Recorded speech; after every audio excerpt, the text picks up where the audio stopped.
저는 이 얘기를 좀 이게 시간이 많이 가는데 이 얘기를 하고 싶어요. 사실 여기서 저는 되게 중요하게 생각하는 부분이 뭐냐면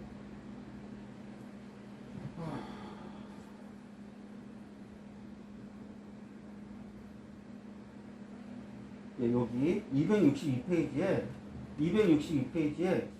위에서 세 번째 위에 첫 번째부터 읽는 게 낫겠네요.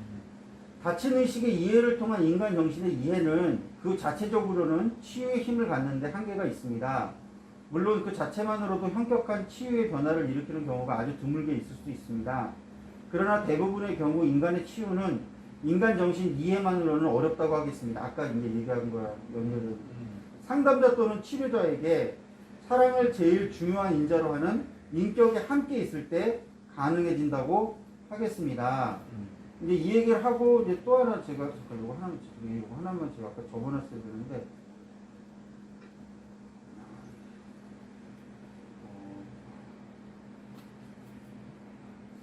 이거 아까 내가 하셨나요? 263에 있는 거 그거하고 같이 연결되는 내용이잖아요. 그러니까 인격적 성숙은 맞아요.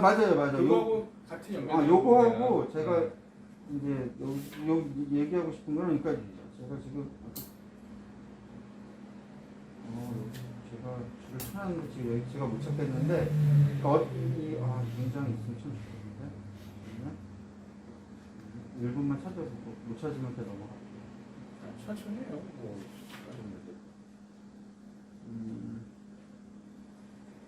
아까 공동체가 나왔었는데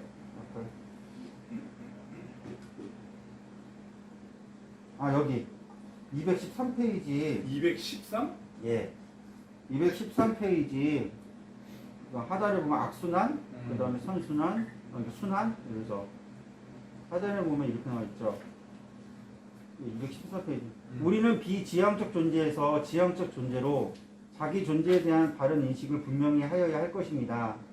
그럴 때 우리는 미래적 삶에 있어서 주체적 자율성을 높여갈 수 있다고 생각합니다. 아니 꼭 그래야 한다고 생각합니다. 인간은 과거로만 환원되는 존재가 결단코 아닙니다. 원래적 자기를 지향하는 가운데 올바른 자기 역사 이해로부터 출발하여 미래를 얼마든지 새롭게 창조해 갈 수 있는 존재입니다. 근데 여기까지는 아까 이제 연 목사님이 얘기해 주셨는데 그 작업은 개인 혼자만으로 감당될 수 있는 것이 아닙니다. 이제 이 부분을 얘기하고 싶은 거예요. 물론 개인적으로 노력할 부분도 있지만 더불어 살아가면서 다른 사람들과의 관계에서 서로 영향을 주고받는 존재로서 공동체를 의식하며 함께 노력해야 할 부분이 있습니다. 이제 이 부분을 얘기하고 싶었는데 그러니까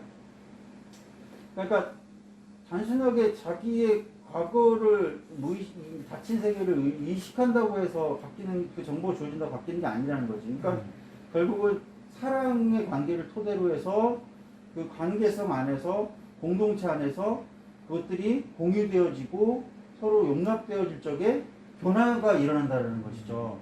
뭐 그것이 이제 예를 들어서 여기서는 뭐 어떤 내담자로서 상담자와의 관계 속에서 이루어질 수도 있고 어떤 친구와의 관계 속에서 이루어질 수도 있고 그러니까 아니면 어떤 교회 공동체 안에서 이루어질 수도 있고 근데 결국은 그 사랑의 관계 안에서 우리가 변화해 간다라는 것 그러니까 이 지점이 저는 너무 이 책이 갖고 있는 중요한 통찰이라고 생각해요. 그러니까 어떤 우리의 모습이 거기서 드러나질 수 있고 그 다음에 그것들이 용납되고 수용되질 수 있고 그러면서 자기의 이해도가 높아질 수 있고 그리고 서로가 서로에 대한 이해를 높임으로써 그 안에서 우리의 변화들이 일어나는 것. 근데 그걸 저는 딱 떠올리면서 저게 떠올렸던 게 그 어디죠? 그 김양재 목사님인가? 김양재 목사 우리들 교회. 그러니까 거기 셀 모임이 그렇대잖아요. 그러니까 가면은 그 공동체 안에 가면은 자기가 지었던 모든 죄에 대해서 거기서 다 얘기한다라는 거예요. 그러니까 자기에 대해서 이런 얘기도 해도 될까 싶을 정도로. 근데 상당히 이게 어려운 상황이 어려운 거란 말이죠, 이게. 나는 그 큐티인이거든, 그걸로 매일 큐티하고 있어. 네. 근데 거기서 중요한 건 그 개방성을 가지고 그 안에서 자기가 뛰어들어갔을 적에 이 사람들이 그저 누구죠? 그 무슨 연예인인데 그분도 거기 안에서 뭐 그 이야기를 하는데 그 엄청난 걸 경험하는 거예요, 이 사람들이. 변화를 경험하는 거예요, 이 사람들이. 진짜로, 그러니까 자기가 이전에 자기를 올감해둔 것들로부터 자유함을 느끼고 진짜 삶이 변화하는 것들을 느끼는 거예요. 근데 그거를 이렇게 딱 정리해서 담은 문장이 아까 저는 그 문장인 것 같더라고요. 근데 사랑을 인자로 하는 그 아이가 공동체 그거. 예. 네. 그런데 이제 문제는 제일 어려운 게 그 개방성을 어떻게 가질 수 있는가. 이제 그 지점이 되게 어려운 부분인 것 같아요. 그러니까 그게 아까 그 에어비앤비가 이제 가지고 그게 되는데 우리가 이렇게 했을 때 친하고 이런 사람들한테는 개방성을 갖는다는 게 사실 의미가 없어요. 왜냐하면은 잘 알잖아. 우리 셋이 만약에 교회를 한다 그러면은 이거는 개방성이 아니라 그냥 너무나 당연한 거 그렇잖아요. 근데 그 문제는 이제 이 전혀 알지도 못하는 누군지도 모르는 사람들을 이제 우리 안으로 들어오는 문제. 그래서 이제 그 문제를 할 때 그거는 절대적으로 하나님에 대한 신뢰가 없으면은 불가능해요. 왜냐하면은 비록 이상한 사람이 올지라도 그것이 우리를 사랑하는 하나님께서 우리를 이끌어 가시기 위한 어떤 고난이다라는 것에 대한 신뢰까지가 있지 않으면은 그거는 굉장히 사실 어렵거든요. 근데 이제 그 부분을 저는 이제 그게 이제 여기서 사랑을 인자로 하는 인격이라는 표현이 나오는데 내가 그렇게 한다 그런 걸 떠나갖고 분명한 거는 이 하나님께서 우리를 사랑하시고 우리 하나님께서는 또 우리가 서로 사랑하는 것이 이제 본래적인 우리를 찾는 그 과정이라고 분명하게 이 책에서도 나와 있잖아요.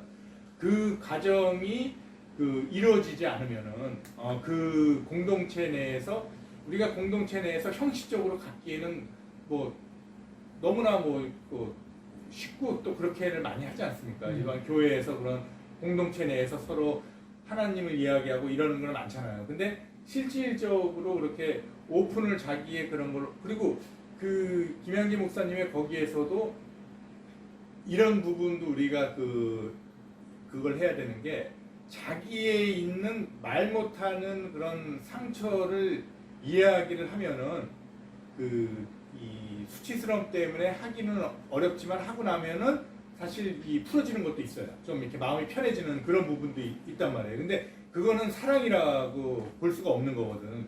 그 부분을 같이 공감을 하는 사람들이 그거를 이렇게 받아주는 거잖아요. 같이 자기의 이야기로 받아주는 그 부분인데. 그러니까 그 공동체가 엄청 성숙한 거예요. 근데 그 성숙이라는 것이 그 사람들이 성숙하기 때문에 그게 아니고 나는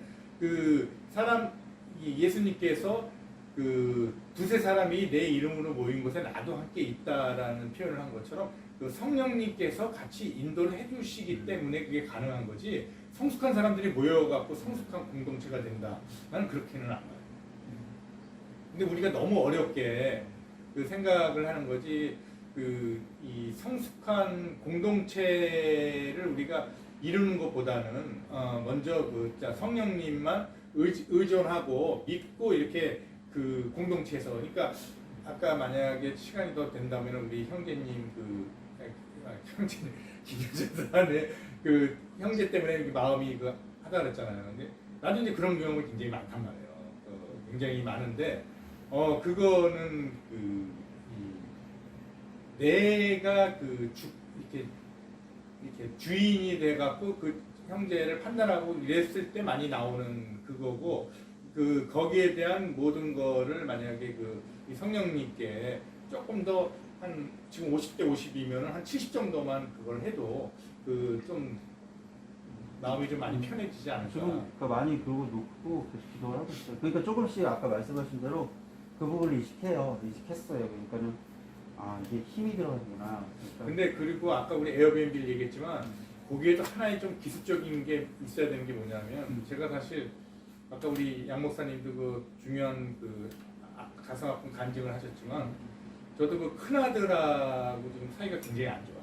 지금 한 5년째 나가 있고 걔는 굉장히 부모 때문에 자기가 좀 잘못돼 있다라는 그런 것이 굉장히 있기 때문에 근데 그 친구가 지금 다른 집에서 이제 새를 살고 있단 말이에요. 이제 그래갖고 에어비앤비를 하게 된 게 그 아이한테 이제 매달 한 50만 원씩 정도가 들어가는데 그 경제적인 문제도 있지만은 중요한 거는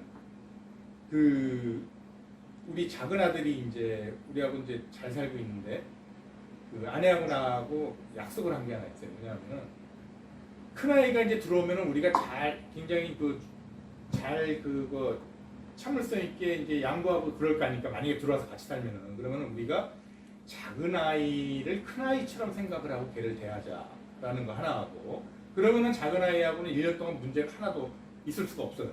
왜냐하면 작은 아이는 성격도 괜찮은데 큰 아이 한 것처럼 그냥 참고 이렇게를 해야 되잖아. 그러니까 하나의 기준인데 그리고 모든 에어비앤비 고객을 우리 작은 아이처럼 대하자는 약속을 했어요.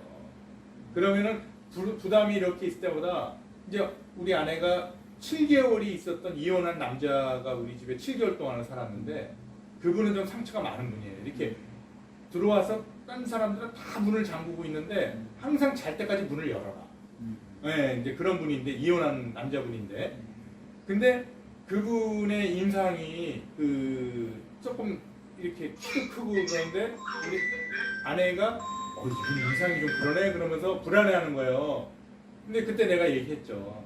우리 하나님이 보내주시는 사람은 우리 그 둘째 아들처럼 생각하자는데 그럼 둘째 아들이 인상이 좀 안 좋으면 안 받을 거냐? 예? 그런 이제 어떤 좀 약속이라든가 이제 공동체에서 그런 기준은 좀 필요하지 않을까? 그러면 이제 우리는 그런 거를 아내하고 약속을 했고 하나님께도 기도를 했기 때문에 이제 받아들일 수가 있는 거지. 이제 그게. 근데 거의 받아들여 갖고 하루만 되면은 왜 그런 걱정을 했는지가 생각이 안 나. 그다음부터. 그래도 이렇게 사모님하고 이렇게 두 분이서만 이렇게 그 집에 있는 시간들도 발생을 해요? 누구하고? 그러니까 그 남자분과 7개월 동안 있었다면 네.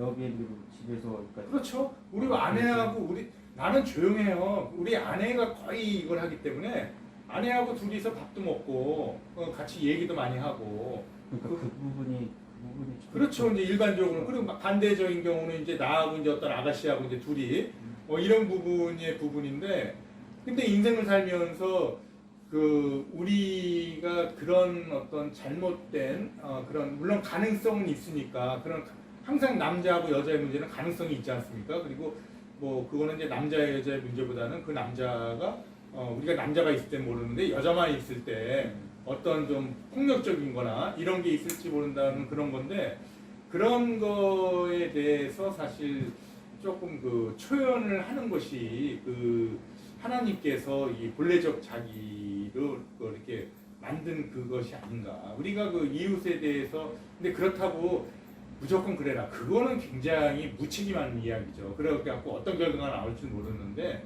그러니까 근데 경험상으로 얘기하면 한 2년 반 정도가 됐는데 경험상으로 이야기하면은 우리의 신앙이나 삶의 어떤 긴장감이나 있어갖고 그런 게 한 10% 정도 부정적이면은 90%는 근데 결정적인 게 한 달이면 60만 원이에요. 우리 큰아이 돈이 다 나온다는 거예요. 한 달이면 60만 원 정도가 나온단 말이에요. 한 사람 앞에서 적은 돈이 아니죠. 그러니까 제가 옛날에 그 지방교회 오늘의 교제할 적에 이분들이 되게 중요하게 여기는 게 뭐냐면 집을 개방하는 거예요. 그러니까 집을 개방한다는 의미가 뭐가 중요하면 초대교회가 그렇지만은 요번에도 그 예배의 역사를 보는데 자기 집을 개방하는 거예요. 근데 집을 개방하는데 다른 사람들이 온다고 해서 막 자기 안방 뭐 다 들어가는 건 아니야. 근데 그 집에 있어서 어느 정도의 공적인 공간, 예를 들어서 거실이라든지 그렇지. 식당이라든지 이제 이런 공간들을 하면은 거기에 와서 지체들이 이제 거기서 예배를 드리고 같이 성찬을 나누는 거죠. 그러니까 이 집을 개방해서 지체들이 와서 거기서 같이 성찬을 뭔가를 먹고 교제한다라는 것은 되게 교회 생활의 중요한 부분으로 봐요. 중요해. 네. 근데 이 부분들이 상당히 어려운 부분인 것도 사실이에요. 점점 갈수록 더 그렇지. 네. 옛날에는 안 그랬는데. 네. 특히 뭐 형제들이야 어떤 당위를 가지고서는 하자고 하면은 하겠는데 힘든 건 또 자매들이에요. 자매들이 힘들죠. 네. 그러니까 자매들이 신경을 쓰는 부분들도 많고 여러 가지 부분들이 있다라는 거지. 그래서 근데 이제 그런 부분들을 놓고 이제 그 안에서도 이제 그런 노력들을 많이 하는데 그래서 이제 뭐 예를 들어서 초청을 해가지고 청년들을 초청해가지고 맛있는 것들을 이렇게 대접하고 섬기고 이런 부분들을 계속 하는 거죠. 이제 그렇게 하면서 이제 서로 이게 그 섞임이라고 하는데, 그래서 이제 그걸 지체들이 서로 섞여서 같이 교제하는 어떤 시간들을 갖는 거죠. 근데 저한테는 상당히 이렇게 좋은 인상으로 남아있어요. 저도 가서 혜택을 받고, 그 다음에 갔는데 한 장로님이 내가 허리가 아프다 그러니까 누구라고 그러는데 허리를 마사지 해주는 거예요. 그때 이분이 한 70 가까이 되신 분인데 그 어른이 나보고서는 그래가지고 제가 20대 때였죠. 20대 때. 그러는 거예요. 그러니까 되게 좋은 인상으로 남아있어요. 그러니까 근데 이제 그런 부분들, 근데 이제 그 부분이 참 되게 좋은 부분이기도 한데 또 어려운 부분이기도 한 것 같아요. 근데 이 부분에서 또 굉장히 중요한 게 뭐냐면은 이제 안 좋은 결과가 나올 수 있잖아요. 예를 들면 아까 얘기한 대로. 근데 중요한 거는 뭐냐면은 그 부분에 대해서도 어느 정도 수용이 가능해야 돼요. 맞아요. 예, 근데 이 성경이나 이런 여러 가지의 보면은 그것이 당장 우리한테는 큰 불행이지 않습니까? 불행인데 그것을 길게 보면은 그것이 항상 그 어떤 축복으로 가는 그 위기의 통로가 되는 가능성이 굉장히 많기 때문에, 근데 지금도 당연히 그게 안 일어나는 거에 95%의 가능성, 95%의 그거를 두지만은 그거잖아요. 이제 다니엘에서 제 친구가 얘기한 게 설사 그렇지 않더라도 그렇지 아니하더라도 나는 이제 그거를 한다는 그게 뭐냐면은 이제 그렇게 됨으로써 이제 만약에 어떤 사람이 와갖고 그냥 진짜 집에 있는 걸 막 훔쳐간다든지 뭐 이런 일이 충분히 발생할 수 있지 않습니까? 그거는. 근데 그 일로 인해서 그 하나님께서 우리에게 주시는 분명히 더 좋은 거를 주신다는 믿음이 있어야 돼. 믿음. 그렇지 않으면은 굉장히 힘들죠. 형건이 같은 경우도 이렇게 보면 열쇠 있으면서 계속 하는 사역이 뭐였냐면은, 내가 알기로는 계속 많은 가정들을 네가 초청을 한 거니? 나 온다 그런 거니? 둘 다지 뭐. 어, 상호지. 그래. 그러니까 많은 분들이 가정에 이렇게 방문을 하고 거기서 교제하고 그분들과 함께 하다. 그러니까 사실은 그게 되게 중요한 사역이거든요. 그러니까 중요한 가정이 어떤 교회 생활을 하는 중요한 도구가 되거든요. 근데 그 부분들이 근데 이제 그 항상 생각을 하면서도 이게 이제 그 가정 공동체 안에서 또 어떤 이게 합의도 필요하고, 그러니까 이 부분들이 근데 그런 개방성을 갖는 건 참 중요한 것 같아요. 그러니까 그거를 내가 큰 도움을 얻은 게 김복기 형제. 그분이 캐나다에서 공장 다니고 이렇게 어렵게 살면서 자기 집에서 1년 이상 있었던 사람을 손으로 세보니까 37명이라고.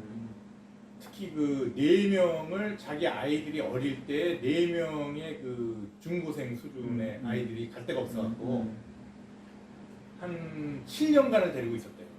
같이 그 사모가 이제 먹이면서. 그러니까 완전 식구죠 이제. 걔들은 그 공부하는 애들이니까. 근데 지금도 이제 한국에 와서 이제 다 결혼해갖고 이제 이렇게 지난번에도 1년에 한 번 정도씩 이제 이렇게 초대를 하나 봐. 그럼 이제 가서 이렇게 만나고 그러는데, 근데 그 김복규 형제가 이 여유가 있는 거를 하지 못했단 말이에요. 캐나다 가고 그 부부가 서로 공장도 막 다니고 그랬어요. 근데 그럼 그게 난 이제 처음에는 이제 이해가 안 되는 거야. 그래서 그게 어떻게 그게 가능한가? 그러니까 완전히 다른 나라의 사람. 그러니까 다른 세상의 사람들 이렇게 보는데 결국은 하나님에 대한 신뢰예요. 그 신뢰. 그래서 자기 아이들을 제대로 챙기지 못했대. 그냥 먹기도 엄청나게 먹는데요. 이 중고등의 남자애들 4명이니까 걔네들이 하니까 그때 딸은 11살이었고 아들은 8살인가 그랬대는데, 그거를 7년 동안을 그렇게 했는데 그것이 이제 자기네도 고민을 했다는 거야. 고민을 했는데 결과적으로는 이제 아내가 그렇게 하자. 하나님께서 기뻐하실 것이다라고 해서 했는데, 그것이 이렇게 재고해서 이렇게 되는 것이 아니고 그래 이 신뢰죠.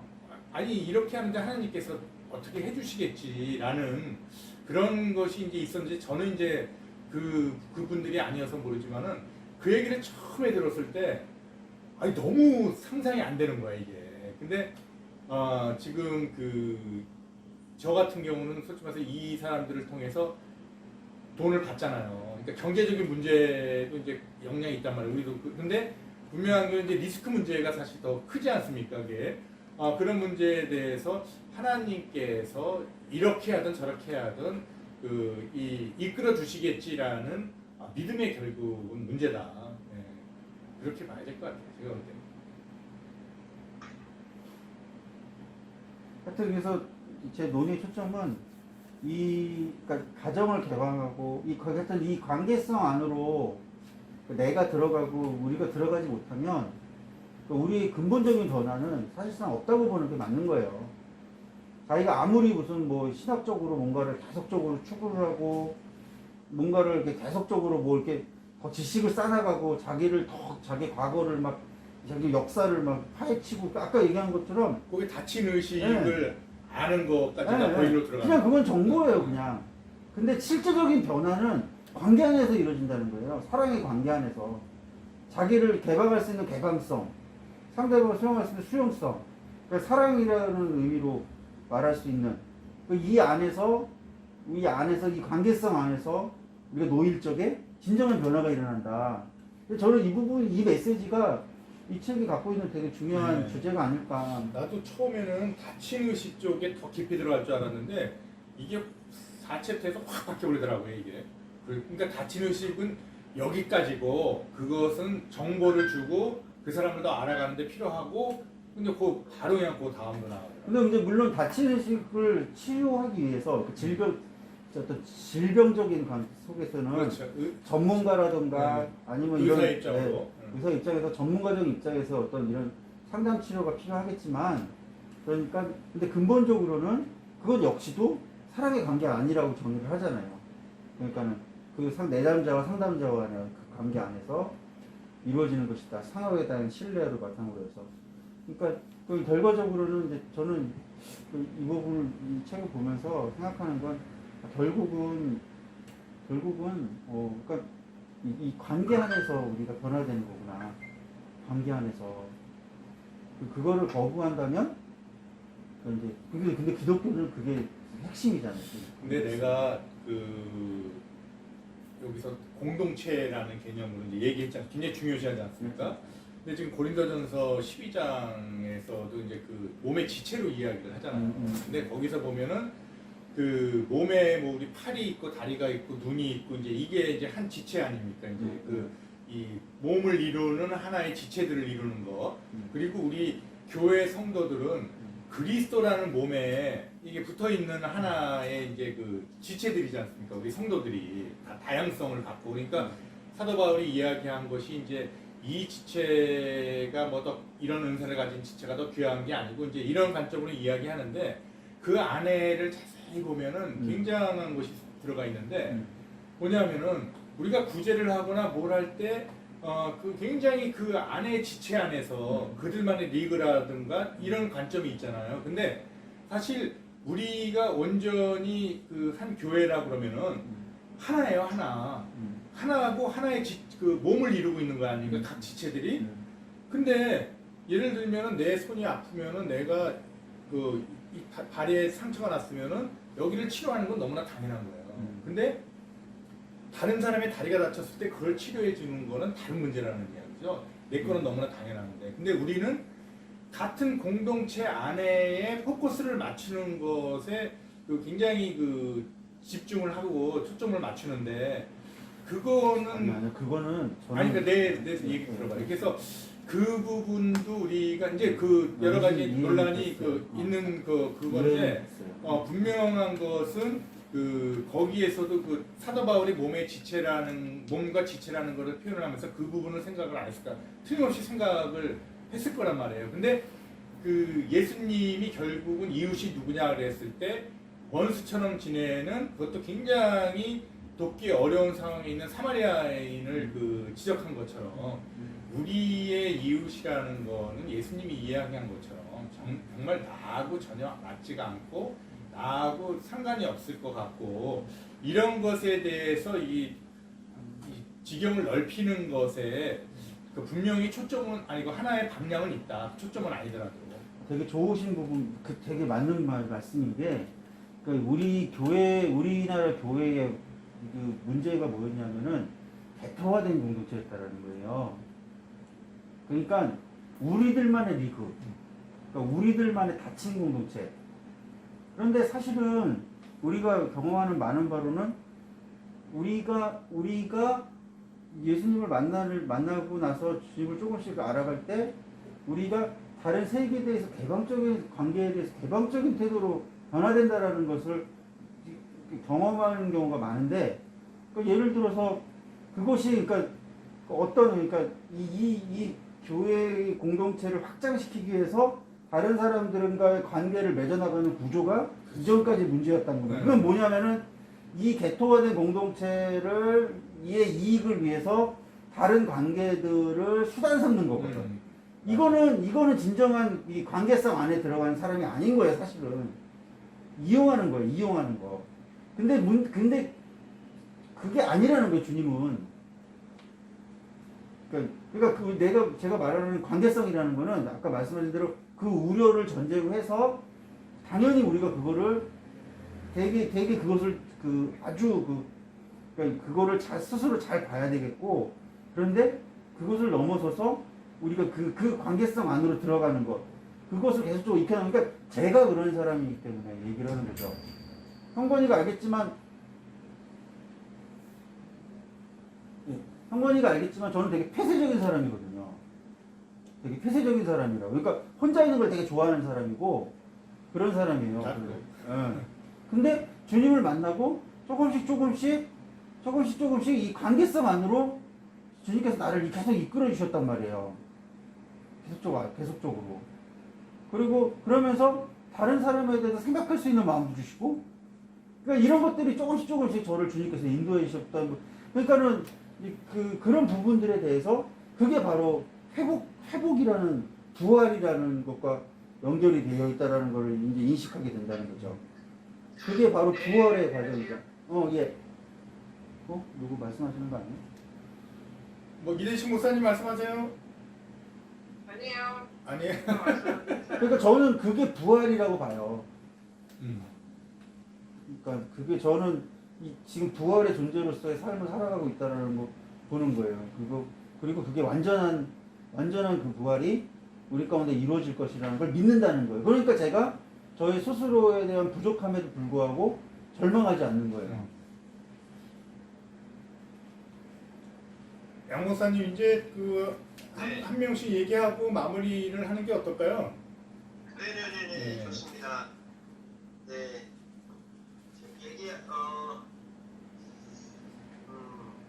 좋은 얘기를 해주신 것 같아요. 그러니까 전체적으로 이 책 안에서 중요한 개념이 닫힌 의식인데, 그 닫힌 의식이 만병통치약처럼 쓰여지는 것이 아니라, 지금 저는 이제 늘 삼위일체를 생각하니까 삼위일체 안에서의 한 개별성 또는 주체적 개별성에 대한 거를 자기 자신에 대한 셀프 인식이랄까요?